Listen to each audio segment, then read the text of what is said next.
उपमुख्यमंत्री एकनाथ शिंदे यांनी साताऱ्यातील जलपर्यटन केंद्राला भेट दिली। शिवसागर जलाशयातील विविध पर्यटन केंद्रात उपमुख्यमंत्री एकनाथ शिंदे यांनी भेट दिली।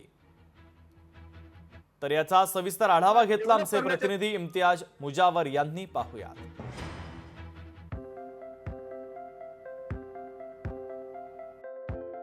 उपमुख्यमंत्री एकनाथ शिंदे हे गेल्या 2 दिवसापासून साताराच्या जिल्ह्याच्या दौऱ्यावर आहेत आणि आज उपमुख्यमंत्री एकनाथ शिंदे यांनी संपूर्ण साताऱ्यातल्या 3 तालुक्याच्या पर्यटन विभागाचा आढावा घेतलेला आहे।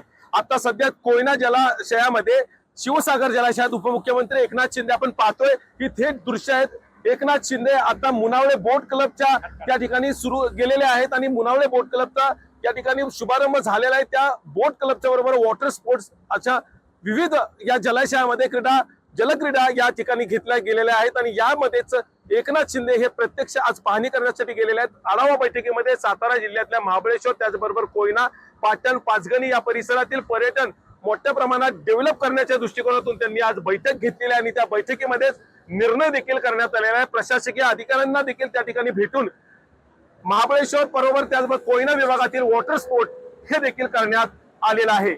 इम्तियाज मुजावर, लोकशाही मराठी, सातारा। लोकशाही मराठी ऐका, पहा, जागरूक रहा।